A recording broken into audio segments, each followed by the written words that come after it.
શું કહેશો જયરાજસિંહ, જે રીતે વાત કરી કે કોંગ્રેસ મત બેંકનું રાજકારણ રમી રહી છે ઉત્તર પ્રદેશમાં, મોદીએ આક્ષેપ લગાવ્યો છે, જયનારાયણભાઈ પણ કહી રહ્યા છે કે કોંગ્રેસ તેમજ જે અન્ય પક્ષો છે તેના દ્વારા લોકોનું ખૂબ જ શોષણ પણ કરવામાં આવ્યું છે. પ્રથમ તો એ વાતની ખબર પડતી નથી કે કઈ વાતનું શોષણ કરવા માંગે છે કોંગ્રેસ. જે રીતે અહીંથી ઉત્તર પ્રદેશમાં ભાષણ કરવામાં આવ્યો, એક પ્રધાનમંત્રીને શોભે એવું ભાષણ હોવું જોઈએ. પ્રથમ તો 100 કરોડ 125 કરોડ જનતાનો પ્રતિનિધિ એક સાવ નુક્કડને ગલીમાં જેમ ભાષણ કરતા હોય અને માત્ર તાળીઓ ઉઘરાવવા માટે ભાષણ કરતા હોય એવું તો ભાષણ કર્યું છે. મુખ્યમંત્રી અત્યારે ખાલી માત્ર મુખ્યમંત્રી નથી, વડાપ્રધાન પદના ઉમેદવાર છે. વડાપ્રધાન પદના ઉમેદવારે પ્રથમ તો આ દેશની જનતાને સૌથી મોટું રાજ્ય છે ઉત્તર પ્રદેશ ત્યારે એમને પ્રથમ તો એ કહેવું જોઈએ કે અમે સત્તા પર આવીશું તો શું કરવાના છીએ. એમને વાત કરવી જોઈએ નોર્થ ઇસ્ટની, કે એની માટેની એમની પોલિસી શું છે, એમની વિદેશ નીતિ. તો અમારી વિદેશ નીતિ આવી હશે, અમે આ દેશમાં મોંઘવારી ઘટાડવા માટે શું પગલાં લેવાના છીએ.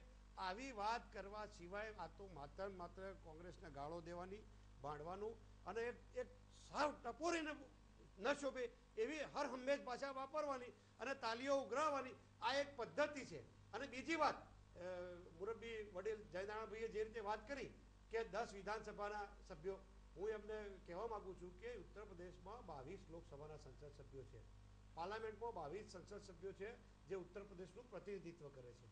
સવાલ એ નથી, એમને જે વાત કરી, સવાલ એ છે કે કોંગ્રેસે હર હંમેશ જે ગરીબોની વાત કરી, એમને ગરીબોની મજાક તો તમે ગરીબ મેળાઓમાં કરો છો.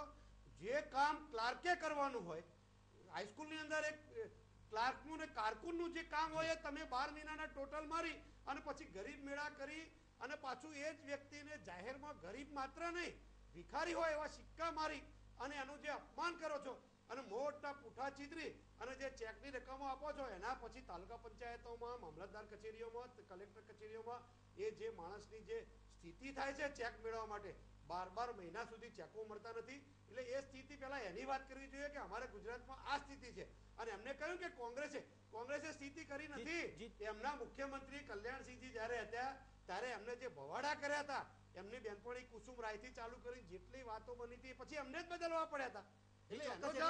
જે રીતે છેલ્લા કેટલાક વર્ષોમાં ઉત્તર પ્રદેશમાં કોંગ્રેસની અને ભાજપની શું સ્થિતિ રહી છે તે જ વિશે આગળ વાત કરીશું, પરંતુ તે પહેલા ચોક્કસ આપે કીધું કે રેલીમાં જે સંખ્યા જોવા મળી, જયરાજસિંહ શું કહેશો કે ભાજપ જે સંખ્યા છે તેને મતમાં પરિવર્તિત કરી શકશે? યુપીની વાત છે.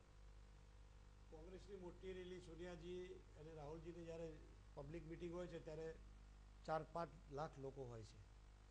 રેલીમાં લોકોને આવવું, એમાં કોઈ રેલીમાં વધુ લોકો આવે, કોઈ ભારતીય જનતા પાર્ટીમાં આવે કે કોંગ્રેસમાં આવે એની વાત નથી કરતો, પણ રેલીમાં લોકો જોડાય એ કેવી રીતે રેલીઓમાં લોકો આવે છે એ બે પક્ષમાં બહુ સારી રીતે જાણે છે.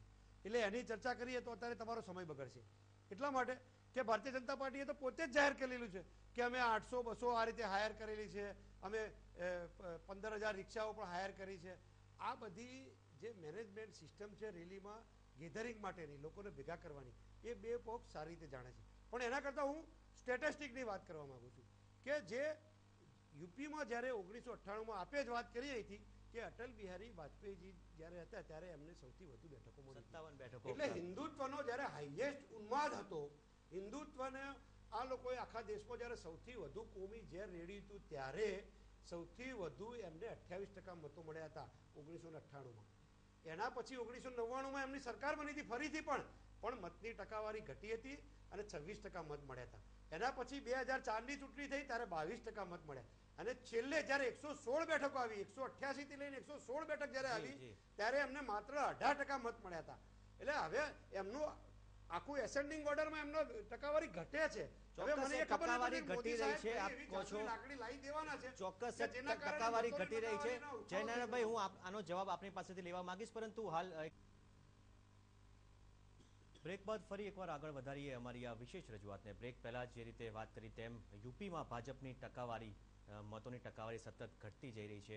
જયનારાયણભાઈ, શું કહેશો કે આ ટકાવારી કેવી રીતે વધશે આપના મતે? કારણ કે ગુજરાતનું રાજકારણ અલગ છે જ્યારે ઉત્તર પ્રદેશનું રાજકારણ અલગ છે. મેં આપને કહ્યું તે પ્રમાણે સમગ્ર દેશમાં મોંઘવારી એક એવો વિષય છે, અરાજકતા એક એવો વિષય છે, શાસનહીનતા એક એવો વિષય છે કે સમગ્ર દેશમાં એની અસર થાય છે. એ ગુજરાત પૂરતો મર્યાદિત નથી. અને ભાઈ જયરાજસિંહજીએ કહ્યું કે આટલા ટકા ને આટલી ઘટતી જાય છે, અમે 2 બેઠકોમાંથી એનડીએના શાસન સુધી પહોંચ્યા હતા. એટલે આ કોઈ ગણિતના પેલા નિયમો પ્રમાણે ચાલવા વાળું છે નહીં. જે પ્રજાના મનમાં હોય એ પ્રમાણે મતપેટીમાં મત પડે છે. એટલે નહીં તો આ ચૂંટણી કરવાની કોઈ જરૂર જ નથી. આપણે એક સર્વે કરાવીને ગણિતના ઇક્વેશન માંડી દઈએ અને દરેક પાર્ટીને એની સીટ મળી જાય, એવું નથી હોતું. પ્રજાનો મિજાજ કઈ તરફ છે, માહોલ કઈ તરફ છે, પ્રજા ત્રૈમામ થઈ ગઈ છે છેલ્લા 10 વર્ષના યુપીએના શાસનથી. આ બધી જ બાબતો આવનાર સમયમાં કોંગ્રેસની વિરુદ્ધ જવાની છે. અને એવા સમયે સપા અને બસપા એને બેને ઉત્તર પ્રદેશ માણી ચૂક્યું છે. અને એ પરિસ્થિતિમાં કોંગ્રેસ નહીં, સપા નહીં, બસપા નહીં તો ભારતીય જનતા પક્ષ સ્વાભાવિક રીતે જ એની પસંદ રહેવાનો છે. ચોક્કસ આ એક સાવ તાર્કિક વાત છે. મોદીએ એટલે જ ચોક્કસ મોદી આજે જે સભામાં વાત કરી કોંગ્રેસ, સપા અને બસપાની ત્રિપુટીને દૂર કરવાની. જ્યારે શું કહેશો કે જે રીતે આક્ષેપો પર આક્ષેપો મોદી કરી રહ્યા છે, ખાસ કરીને રાહુલ ગાંધી ઉપર પણ આક્ષેપો કર્યા છે કે ગોલ્ડન સ્પૂન સાથે જન્મેલા ગરીબી શું જાણે, શું કોંગ્રેસ આનો જવાબ કઈ રીતે આપશે? કોંગ્રેસનો જવાબ બહુ સ્વયં સ્પષ્ટ છે. એટલા માટે કે પ્રથમ તો મોદી સાહેબને કદાચ ખબર નહીં હોય, ઘણા વર્ષો સુધી સંઘર્ષ કર્યો છે એટલે કોંગ્રેસનો ઇતિહાસ ભૂલી ગયા હોય એવું લાગે છે. એટલા માટે કે આખો ઇતિહાસ જુઓ તો આ દેશને મોતીલાલ નહેરુ, જવાહરલાલજી એક મિલ માલિક ને અબજોપતિ ઉદ્યોગપતિ 17 વર્ષ જેલમાં રહ્યા છે. એમને પૂછો તો ખરા કે એમને કોઈને નસકોરી ફૂટી છે ખરી આ દેશની આઝાદી અપાવવા માટે? અને સવાલ એમને કહ્યું ને કે સોનાની ચમચી સાથે જન્મે છે રાહુલજી, એ તો કુદરતની વસ્તુ છે, કુદરતી ક્રમ છે. પણ મારે બીજી એક વાત કહેવી છે કે રાહુલજીનું જીવન ધોરણ જોયું છે ખરું? રાહુલજી કેવા કપડાં પહેરે? 100 રૂપિયાનું આખી જોડાવે એવા તો લેગા જબ્બા પહેરીને કપડાં પહેરીને એ માણસ ફરે છે. પગમાં સાદા 50 રૂપિયાના ચપ્પલ પહેરીને ફરે છે. તમારી જેમ 500 જોડ કપડાં, એના માટે ફેશન ડિઝાઇનર, 500 જોડ જૂતા, એના માટે 500 જોડ પાછા નવા નવી સાલો લાવવાની, એક બાજુ આ બાજુ નાખવાની, બીજી બાજુ આમ નાખવાની, અને જેમ પેલા ફિલ્મ સ્ટાર હોય અને એવા ફોટા પડાવવાના. હવે આમાં સાદાઈ ચોખ્ખી દેખાઈ આવે છે. ગોલ્ડન સ્પૂન સાથે જન્મવાનો આક્ષેપ કરવાથી સાદાઈ કે ગરીબી દેખાતી નથી. તમારો જીવન કેવી રીતે જીવો છે એના ઉપરથી રિફ્લેક્ટ થાય છે. લોકો એવી રીતે અભ્યાસ કરતા હોય છે કે તમે વાતો કરવાની સ્વદેશીની અને જીવન આખું વિદેશી જીવવાનું. યાર લોકો કંઈ નિહાળતા નહીં હોય એવું ખરું છે? તમે એમના ડ્રેસિંગ તમે જુઓ, એમના જબ્બા જુઓ, એમની કોટીઓ જુઓ. ઉત્તરાયણ હોય તો જાણે પેલા કાઉબોય જાણે હેટ પહેરતા હોય એવી મોટી હેટ પહેરવાની. આ બધા નાટક. એક મુખ્યમંત્રીને જનપ્રતિનિધિને આવું ન શોભે. રાજ્યનો મુખ્યમંત્રી તો કેવો સાદો ને સરળ હોવો જોઈએ, વાત છે અવેલેબલ હોવો જોઈએ. આમાં ક્યાં સાદાઈની વાત આવી? સાદાઈની વાત જ આવતી નથી. જયરાજસિંહજીનું મને લાગે છે કે કોંગ્રેસ ભક્તિ એટલી મોટી નહીં છે સાહેબ, એવું નહીં કે બોલો. વાસ્તવિકતા સાથે ચાલવાનું. વાસ્તવિકતા એમને ભૂલાઈ જાય છે. એમને એ ખ્યાલ નથી કે ઉત્તરાખંડમાં જ્યારે કેદારનાથની તબાહી થઈ રહી હતી ત્યારે રાહુલ ગાંધી ઇટલીમાં વેકેશન માણી રહ્યા એ હતા. તો ગયા હોય, પાછળ કોઈ ઘટના બને, એ ગયા આ હોય. કુદરતી વસ્તુ છે. એમાં તમે કેવી રીતે આક્ષેપ કરી શકો? અને બીજા દિવસે જો આવી આપ પણ સાહેબ આવી ગયા. આપ કહેતા હતા ત્યારે હું વચ્ચે નથી બોલ્યો. Okay okay. એ બીજા દાડે આવ્યા કે 12મા દાડે આવ્યા એનો મને કોઈ રંજ નથી, કારણ કે આવ્યા પછી કોઈ અર્થ જ નહોતો. એમણે ખાલી ઝંડી હલાઈને પેલા પહેલા એ જ ગયા હતા, બાય કાર ગયા હતા સાહેબ. હા, આપને બાય ખબર ના કાર હોય. ગયા હતા. મને ખબર કેટલા દિવસે શું બાય પરિસ્થિતિ રોડ થઈ ગયા હતી. હતા. પણ જો વેકેશન ગાળવા હાટુ ઇટાલીમાં જઈ શકે તો આપે જ કહ્યું વેકેશન ગાળવા ગયા હતા.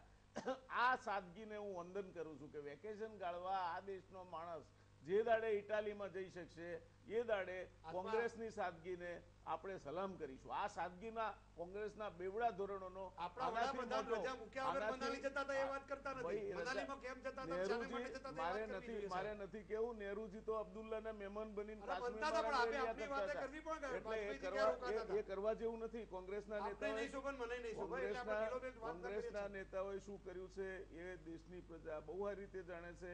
બાકી રહી બલિદાનની વાત તો તમને ઇતિહાસ યાદ દેવરાવું કે ભારતીય જનસંઘ જેમાંથી ભારતીય જનતા પાર્ટી બની એ ભારતીય જનસંઘના બે પ્રમુખો આ દેશ માટે બલિદાન આપ્યા છે, શ્યામા પ્રસાદ મુખર્જી અને પંડિત દીનદયાળ ઉપાધ્યાયજી. આપણે સેના બલિદાનની વાતો કરીએ છીએ, ત્રીજું નામ તો બોલો. પણ એ તો ત્રીજું નામે તમે ત્રીજું નામ આ રીતે નથી કહી શકો. એમ સિક્યોરિટી લેબ્સના કારણે માણસને તકલીફ થાય, સિક્યોરિટી કોર્ડન છોડીને જાય ને પછી આપણે કઈ બલિદાન આપ્યું, એ બલિદાન ન કહેવાય. બલિદાન જ એટલે કહેવાય સાહેબ. પોતાના ઘર માટે નહોતા ગયા. આપણે એની ચિંતામાં નથી પડતા. એ મત મેળવવા ગયા હતા, ચૂંટણી હતી એટલે આપણે વાત એની છે ચિંતામાં નથી સાદગીની પડતા. કે જે વાત મૂળ છે સાદગીની કે જે આક્ષેપો થઈ રહ્યા છે ભાજપ દ્વારા કોંગ્રેસ પર ને કોંગ્રેસ દ્વારા ભાજપ ઉપર, પરંતુ મહત્વનું તે એ છે કે મતદારો, દેશની જનતા તેને કઈ રીતે જોવે છે.